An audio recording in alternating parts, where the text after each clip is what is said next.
Hello guys! For today's video, tayo po ay pupunta ng hospital para sa check-up ng aking bunso. So, yung nakita nyo na po na lolo dyan sa harap, siya po si Daddy Joseph, ang grandpa ni Gwen. So, kasama po namin siya for today's video. So, on the way na po tayo papunta sa hospital kung saan po namin siya ipapacheck up sa kanyang hika. So, ang aming driver, ayun, yung kanyang daddy. So, let's go. Punta na tayo doon. Yan na po si Bunso na medyo mainit ang ulo. Alam nyo na kasi kapag may sakit ang bata, medyo cranky. Yan. So, ayaw din yan magpa-video. At medyo hindi siya masyadong sa pag-video sa kanya. Okay. So, hinihintay lang natin si Daddy Joseph. So, let's go. Bale guys, itong pagpunta namin sa doktor ngayon is pangalawang beses na. Bale, check upin uli niya kung meron bang improvement ang aking anak sa mga ibinigay niyang gamot. Bale, itong doktor na ito ay pulmopedia. So, expertise niya ang sa pulmonary. So, yan pong aking bulilit. Medyo inantok na siya sa biyahe. Magta-try siyang mag-nap. Yan siya. Alam niya naman ang bata pag may sakit, di ba? Yan. So, medyo grumabi na yung kanyang hika kasi guys, parang medyo imbis na outgrow niya, parang kabaliktaran ang nangyayari. Parang mas lumalala. So, samahan nyo kami sa aming journey sa kanyang pagtuklas kung anong meron sa kanyang hika at bakit hindi mawala-wala. Kaya po, hingi na tayo ng tulong sa expert sa pulmonary. So, ayan na po, nasisilip ko na ang kanyang bagong yan na nga, doktor na pupuntahan, CLDH. I-update ko po kayo kung anong magiging kaganapan sa health ng aking anak. Okay. So, at yan na nga, hanap muna tayo ng parking para makapasok na tayo sa ating pupuntahan. Yun na nga sa loob. Ayan na nga. Let's see kung magiging mas okay ba ang health ng aking anak sa bago niyang doktor. I hope for the better. Yes. So, yan na nga.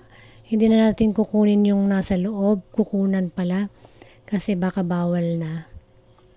Oh, yun. Pwede pa pala. Yun yung kanyang pangalan. Si Dr. Krista Ismael.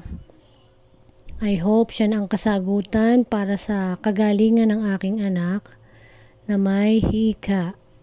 Yun. Sa mga mami na may ganitong sitwasyon, ako alam kong nakaka-relate kayo sa ganito. So, yan ang daming tao. Yan ang aking anak. Nag-cellphone muna siya. Habang naghihintay, wala pa kasi si doktora. Yan naman yung daddy niya. Nakuha na yung result ng kanyang x-ray. So, yan na naman siya. Ayaw niya nagpapakuha. Mainit na naman ang ulo niya. So, wag na natin siyang gabalain. So, yan.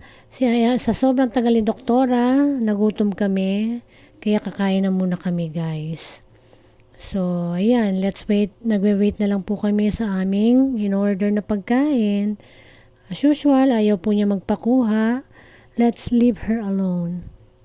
So, ayan, guys.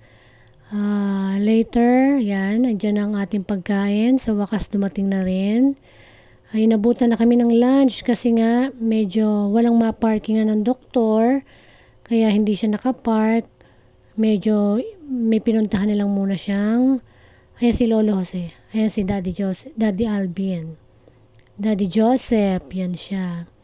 Lolo ni Gwen, ayan si Gwen, may langaw pang kasama kasi ang daming langaw nung time na yan So, yun na nga at nakapagpa-check up na kami, hindi na namin nakunan yung loob ng clinic. So, ang sabi lang po ng doktor, yun na nga, magkakaroon pa kami ng test about sa sputum. Tapos, nagpa-skin test din kami sa kanya, patch test ba yun? Para malaman kung meron siyang primary complex. So, i-update ko kayo kung anong result. So, yun lang. Sana maging maganda yung kanyang sitwasyon, yung kanyang health sa bago niyang doktor. We hope for her better health condition soon. Napakahirap talaga kapag may sakit, nakakapuyat, na masyadong mahal ang mga bayarin. So, ang masasabi ko lang, prevention is better than cure. So, palakasin po natin ang ating mga immune system. Yun lamang pong ating pwedeng panglaban sa ating mga sakit. So, kumain po tayo ng mga masusustansyang pagkain because what we eat is sometimes the medicine, di ba? Food is medicine already. Kaya naman, kailangan maging tayo sa mga kinakain natin, maging healthy tayo para makaiwas tayo sa mga sakit. So, yun lang naman ang ating gusto na mangyari, 'di ba? So, yung ibig sabihin, yung aking anak medyo mahina ang immune system, yung kanyang allergies lumalala lalo. Siguro mas kailangan niya ng mas healthy na mga food. At saka healthy lifestyle, yan. Iwas sa mga sweets, iwas sa mga unhealthy food.